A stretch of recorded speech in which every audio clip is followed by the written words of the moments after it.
بسم اللہ الرحمن الرحیم۔ بسم اللہ الرحمن الرحیم۔ قنوت نازلہ۔ قنوت وتر کا اصل مقام رکوع سے پہلے اور قرأت کے بعد ہے، جبکہ سب مسلمانوں کے لیے مشکل اور ہنگامی حالات میں جو دعا قنوت نازلہ پانچوں ہی نمازوں میں مشروع ہے، اس کا محل یا موقع و مقام رکوع کے بعد ہے، اور نبی اکرم صلی اللہ علیہ وسلم سے قنوت نازلہ کی متعدد دعائیں ثابت ہیں، جن میں سے حسب موقع قبائل و اقوام کے نام بدل کر وہ دعائیں آج بھی کی جا سکتی ہے۔ مثلا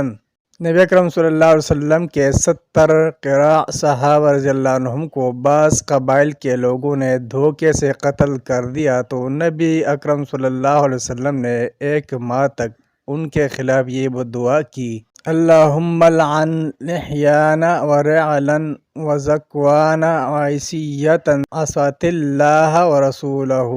اے اللہ، قبیلے لحیان و رعل و ذکوان اور اللہ و رسول کے نافرمان لوگوں پر لعنت فرما۔ ابو جہل اور اس کے ساتھیوں نے جب آپ صلی اللہ علیہ وسلم پر دوران سجدہ اونٹ کی گندی اور جڑی ڈال دی، تو آپ صلی اللہ علیہ وسلم نے ان کے لیے یوں بددعا فرمائی: اللہم علیک بقریش، اللہم علیک بقریش، اللہم علیک بقریش، اللہم علیک بأبی جہل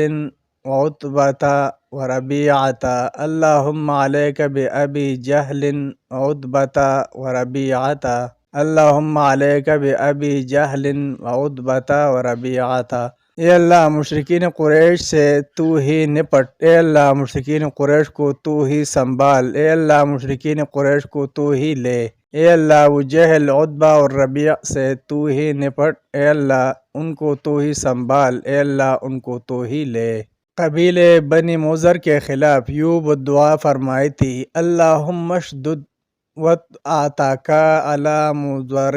اللہم اجعلها علیہم سنین کسن یوسف۔ اے اللہ، قبیلے مضر پر اپنی پکڑ کو سخت کر دے، اے اللہ، انہیں یوسف علیہ السلام کے زمانے میں پڑنے والے قحط جیسے قحط میں مبتلا کر دے۔ ان بددعاؤں کی طرح ہی قنوت نازلہ کے طور پر کسی مصیبت و مشکل میں مبتلا شخص کے لیے دعا بھی کی جا سکتی ہے، جیسے نبی اکرم صلی اللہ علیہ وسلم نے مشرکین مکہ کی قید میں پھنسے ہوئے بعض لوگوں کے لیے یوں دعا فرمائی تھی: اللہم انجل ولید بن ولید